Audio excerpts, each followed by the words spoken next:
Welcome to Friar Coach's Corner. I'm Sharon with St. Anthony's Athletics, and today we're speaking with head baseball coach Paul Parsalona and assistant coach Greg Naccari. Welcome, guys. Hey, Hey, Sharon. Thanks for having us. Yeah. Coach, you've been coaching baseball for almost 27 years now. Can you tell us a little about your journey that got you back to St. Anthony's? I started coaching in 1993 at Cold Spring Harbor. Actually, in 94, when I was the assistant varsity coach, we won the state title with Wally Zerbiak as our shortstop and number one pitcher, which is pretty cool. But I've been coaching from 1993 all the way up to 2020. I went 2 years at Cold Spring Harbor. Oh, you ready for this? Here we go. 2 years at Cold Spring Harbor, 12 years at St. Anthony's, 6 years at St. Dom's, 5 years at St. Joseph's College. And here I am in front of you in 2020.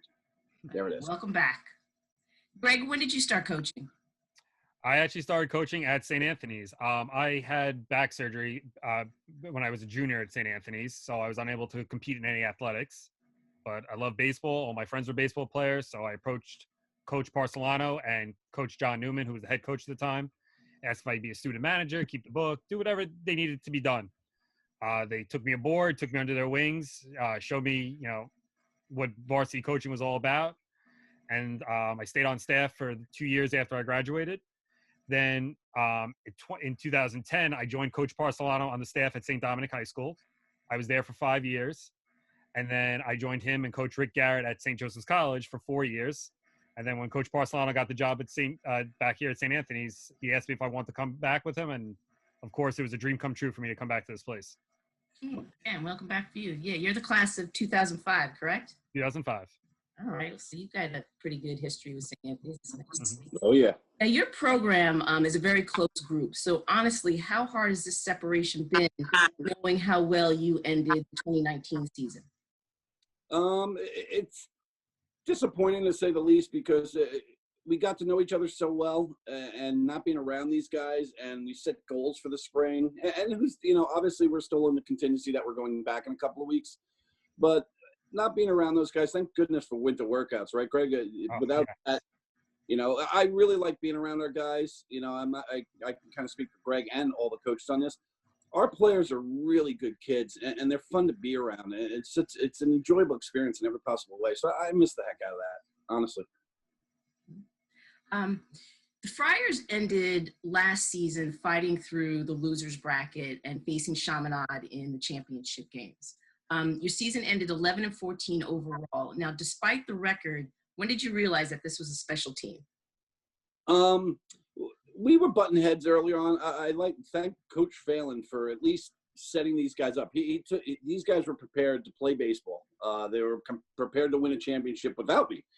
And when I got in there, that was their goal. And it happened to be Greg and I's goal. And we butted heads on how we saw the game for a couple of months. And we made a move for the end of the year and called the freshman up, a kid named Jack Valerio. Obviously, I'm sure Jack will watch this and hear it. And that took the team to another level because the team started looking out for Jack's best interests as opposed to their own. And it just, the dynamic of the team changed. The mother hen-like instinct of these guys took over. And we went on a run. And the more we won, the better we felt. The better we felt, the more confident we got. And we made it all the way to Hofstra on the weekend. And it was a great year. It really was. First couple months were brutal, but it was fun. Yeah, even through the brutal months, though, you know what, though? We played, especially after that first series against Chaminade, we played some tight baseball games. We won the Dom series. That got us a little morale boost. Then we went into Kellenberg. Jake Barrett hits a go-ahead grand slam in the top of the seventh inning. And then the next week we played Baptist. We get swept, but we lost 3 very close competitive ball games. So all season, what Pars and myself kept preaching is like, guys, we're close. We're right there. And then, like you said, that Trinity season turned everything around. We swept Trinity. We won a non-leaguer against Eastport South Manor, and then we went on that run in the playoffs. So, once the guys bought into what Pars and I were trying to preach and what we were, speaking to them about, that's what turned the season around. You can definitely see the excitement during that playoff. Those kids were really ready. Watching them do their rally caps with their hats, it was exciting. They deserved, getting through that bracket. They earned it really well. Now, looking at your roster, coming back this season, you return 11 seniors. Of that group, who are you looking to step up and lead? Well, we have 3 captains, Marco Ali, Louis Stallone, and Greg Randall. Greg's a multi-sport guy. Lewis is a multi-sport guy. Marco's a baseball guy. Those guys were pushing the other seniors to take care of business this winter, and they babysat the juniors, sophomores, freshmen. But all those seniors, they all had the same mindset. All the pitchers, we were so deep in pitching. We had 6 senior pitchers. We had senior first baseman, senior third baseman, senior center fielder, left fielder, right fielder. We were so ready to go for this season, if that makes sense. Even Capone, a kid named Anthony Capone, who sat as a 10th grader, called him up to varsity last year as a third catcher, just as a bullpen catcher. And he ate it all year, and he was ready to go. And we're all just in a holding pattern because we're still ready to play. I know we are. Yeah. So when this COVID first came about and we started adjusting to being home, the first date we returned would have been the 20th, coming up this fall or next Monday possibly. What do you do now that you've got a shortened season? How do you get started? Well, we'll assume we're going back on the 30th. So this is the 14th. So we're about 2 weeks out. I think that first 3 days of practice, I'll get on the same page with the other coaches. Frank and Paul are younger guys. I think they're going to be able to give me some insight on how to push these guys a little quicker. But I think pitching is going to be the only issue. And we have so much of it that I'll be able to pitch a guy an inning, use 6 guys a game for 2 weeks, and I still think we'll be okay. And I think we're 10 deep pitching-wise, you think, Greg? 10 or 11 maybe? 10 or 11, yeah. Yeah. So as long as the baseball part's the easy part, it's just the being around the field and I don't want to say the mentality because they already have it. These guys are so frothy to play baseball. I don't want to sell them that. These guys are going to sprint to the field, sprint to do workouts, sprint to do drills. I just think it's babysitting to make sure we don't get anybody dinged up. To be honest with you, I think that's going to be the hardest part, to make sure guys don't get dinged. Yeah, something you always worry about with the high school athletes is just I use the word focus. Sometimes after being in school for 6 hours, getting them to really concentrate on something for the next 2 hours after that can be difficult. With these guys and with the game being taken away from us now for these past 2 months, the focus isn't going to be a problem. These guys are come ready to play. That's what they're telling us as we communicate through Google Classroom or our group chats or social media. These guys are ready to go. So, and they're going to be itching to get back on the field. So the focus is not going to be a problem. These guys are going to be ready to work. It's nice to hear. I mean, like I said, you guys, I know, I've seen it. You guys put a lot of effort into your program, and it's pretty impressive. Coach Pars, you are overseeing this program from top to bottom. There are 3 levels, 3 sets of coaches, and you've talked a little about your program. Can you tell us a little more about the program and your philosophy behind making this program seem like it's one?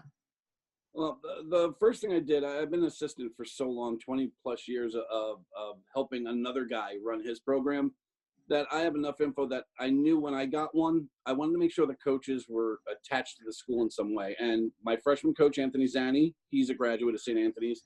My JV coach, Kyle Vizza, he's a graduate of St. Anthony's. Greg Naccari, graduate of St. Anthony's. Paul Britt, graduate of St. Anthony's. And the best part is I've known all 4 of those guys since they were 15 years old. And they're grown men now. They've known me since I was in my late 20s, early 30s. And they get what I am. And they can relay that to the younger guys, to the 10th graders, to the 11th graders, what I'm all about. Because I am a unique cat. I get it. But if the players buy in and they understand the way I see the game, and the way I see the game is the players play, we watch.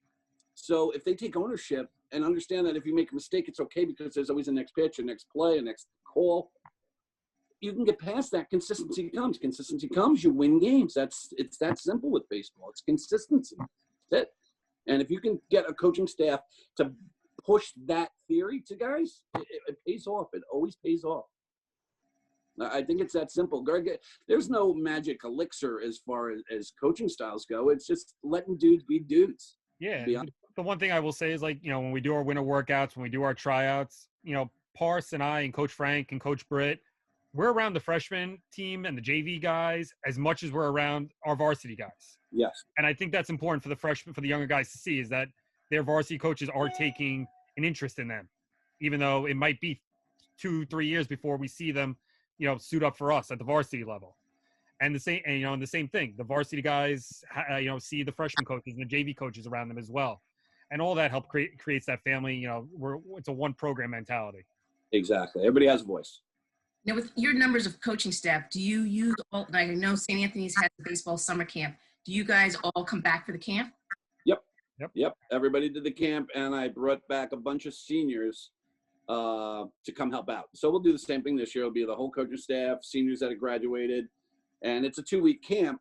So I divvy it up, and I have more than enough college guys coming home and seniors. And the only rule I have is that whoever works at camp has to have gone to St. Anthony's. So it's the coaching staff or St. Anthony's grads teaching other St. Anthony's kids how to play baseball. And I think that's pretty impressive. It's nice to see, like I said, your program really is one. I feel like any kid that comes in as a freshman, it really gets the full experience of what baseball is about, your philosophy. Really, yeah. It's important, especially for 14 and 15-year-olds. Look, I was cut from baseball 7th, 8th, and 9th grade, and I went to a high school where I graduated. I had 1,500 kids in my graduating class. Bill Batewell was my varsity coach. He took a personal interest. I got cut, and he still looked out for my best interest till I figured it out and then made 10th grade. And obviously, I figured out how to play baseball and went on, and here I sit. But the way he looked out for me had such an effect on me that whenever I come across a 14 and 15-year-old boy, I want them to know I care. I want them to know that I have an interest in what they want to be as far as baseball goes. I'm here for that. I want to be that. And I know Greg sees it the same way, and Britt and Tremarco and our other coaches, they all see that. It's very important to me that these guys at that age know that we're here. That's one of the reasons, you see me around school all the time. Now I can't get out of there. I love being there. I want the kids to see me there. I want to be there for them and be a mentor and all those things. It's important. It's really important. Sharon, you got to look no further than me, because think about it. When I was, 17, 18 years old, and I went up to Coach Pars and asked if I could be a part of this team, he took an interest in me. He took me on, like I said before, he took me under his wing. He showed me his care. He was always there to answer questions. He, show me why he was doing things. And now, 15 years later, I'm his assistant coach. Yep, pretty darn. And so, and that mentality that he took with me 15 years ago is the same mentality he takes with every kid that's in our program. Yeah, your program definitely speaks volume for young men, and we thank you for that. Talking about the young men that you have on your team and some of your seniors that are already committed to head to college next fall. Now that the NCAA has allowed a 5th season for some players, how do you feel this affects them, or what are you saying to them with the opportunities that lie ahead of them? Well, for kids going into college when they're freshman full year, it's going to be tough for them because each college coach is going to keep those seniors, and those seniors are going to play. So those are 4 less spots, 5 less spots on their roster to get some innings or at bats. The freshmen, I think they got to go in with the mindset of just being a part of the situation. I was telling the high school guys this, the college rule of thumb for a coach is freshmen want to play, freshmen want to be on the team, sophomores want to play, juniors want to win. Juniors want to start, seniors want to win. If freshmen got a red shirt, you have to red shirt. It's just part of the deal. College is business. Baseball coaches get fired if they don't win at the college level. So they're in it to win it, and it's a business. That's why high school baseball is so unique and such an awesome experience that it's the last free baseball you'll ever pay. Because once you get to college, if you don't succeed, that's on you. It's not on the coaching staff because they have to win baseball games. So this is the greatest time of the life of a baseball player in my eyes because it's free baseball. You're around your buddies. You got 4 years. College is gravy, to be honest with you. If you get there, it's a gift. You're blessed. It's good to know. And so if they're patient and they're understanding, they can really benefit from kind of just having another year to watch. Yeah, 100%. And look, grades in school, GPA, full baseball, it's not easy. 15 credits, practice every day. It is not easy as a freshman. It's overwhelming. You're not home. You got to do your own laundry, cook your own food. It's a whole nother animal. It really is. It's hard, man. It's hard and fun. Greg, are you having any conversations with those seniors as well, just trying to keep them motivated for what lies ahead going into that college year? Yeah, listen, the one thing about this whole situation is, one, it's so unprecedented. And the one thing about the baseball community as a whole is we're all in this together. So no college coach is going to, any college coach that's, worth his job is not going to, give these freshmen the short end of the stick. They're going to take care of their seniors. They're going to take care of everybody who's on their roster. And as a freshman, if you can help them win, then you will play right away. But they're good. Like I said, we're all, everybody, whether it's coaches, players, parents, recruiters, we're all in this together in this weird situation that we're trying to work through. And So it's just like with our high school season. Just be patient. Let things play out. Let's see where they go one day at a time. Don't jump to any conclusions. Don't worry about 6 months from now. Let's hopefully let's play some high school baseball, and then when you get to college, you'll take it from there. Kind of talking about patience. This spring season for all of these athletes right now is unique. I mean, some of these athletes that play spring ball, they are involved all year round. Now they look at this COVID-19 normal, and there's a small possibility that you might lose season, school ball and summer ball. Yes. What conversations are you having with them, and how does this affect them in any way? Well, tomorrow we have meetings with the freshmen. We're going to do this with the freshmen and then the sophomores and then the varsity guys as well. I'm going to bring up to the freshmen and sophomores the summer ball issue. I just don't want them to get out ahead of it and assume it's all over. We don't know. We can't speculate. But if we do lose the summer season, there's still fall ball. But here's the thing. I was thinking of this too. A lot of our guys play multiple sports. So a lot of our guys are football guys or basketball guys or wrestlers or track, or they're not going to be able to play fall ball because they'll be involved in another sport. I think we got to play it by ear. I don't really have any magic answer for this. If they lose the summer, we'll just have to figure it out as we go, because losing 250 at-bats is a bite. It really is. It's tough. And pitchers losing 50 to 60 innings from spring to summer, it's tough. It's tough. We'll just have to reinvent the wheel and have a long fall workout. Right, Greg? We'll have a workout. I guess, it's going to be interesting, to be honest with you. It's going to be interesting. Yeah, back to my point is one thing, like I said, we don't know what the future is going to hold in the next 6 months or so. The one thing I am confident in, though, we will figure it out. Yeah. And these colleges are going to, just like we want to help get our boys into college, these colleges are going to want to recruit. They're going to want to bring guys into their program. So like Par says, we might have to come up with some out-of-the-box ways of, exposure, whether it's videos on social media, whether it's fall ball, whether it's a shortened summer season, whether it's an increased presence, during school ball. Like I said, we'll figure it out. Yeah, the one thing I can help with is the college process for the older guys, like the 10th and 11th graders are starting to look at schools and where they want to go and what they want to be. I know a lot of guys, so a lot of colleges do their recruiting based on their connections. If they trust the voice that's sending them a player, they'll go on that recommendation. So we're not in the worst spot, especially the younger guys, but it's still gonna. It's a different animal. I'm wrapping my head around it now as I'm talking to you guys. I'm like, man, this is gonna be fascinating come August, how this is gonna play out.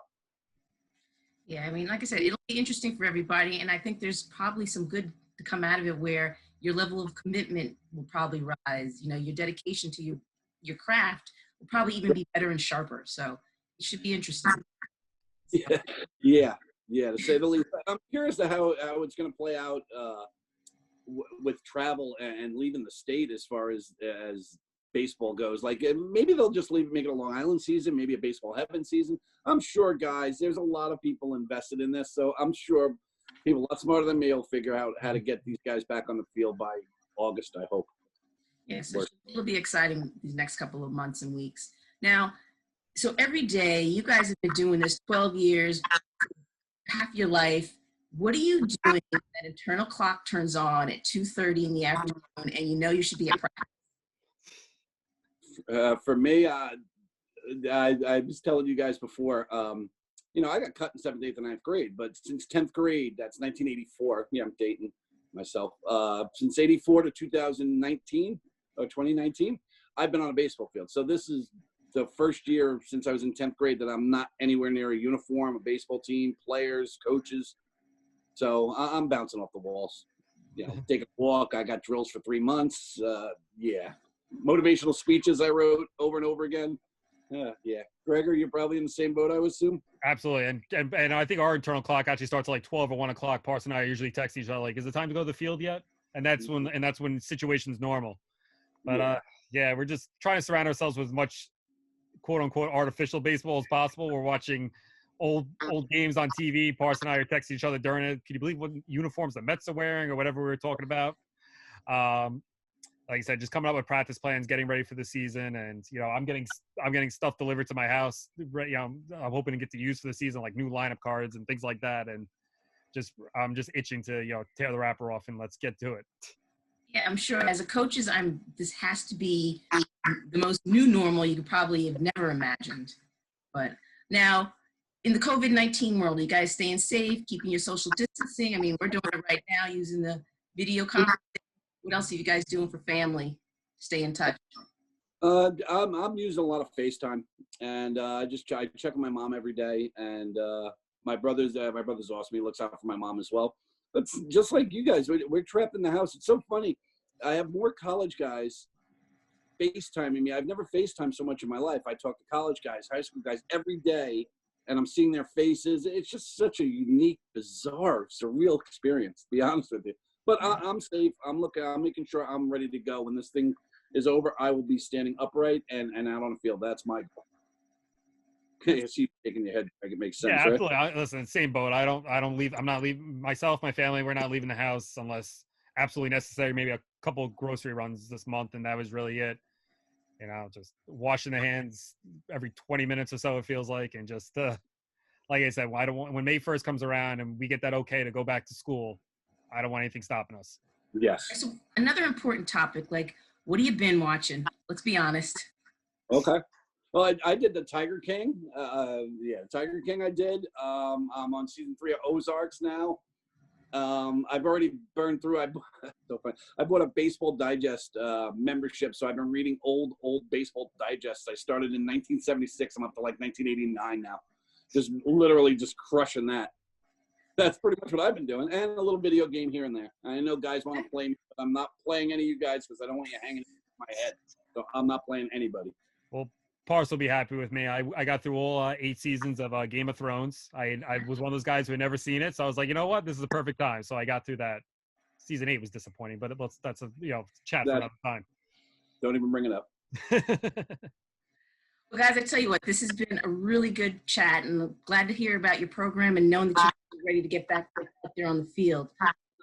You know what? Again, thank you. Glad to see everybody safe and hopefully in the next couple of weeks or in a week or two, we'll see you on the field.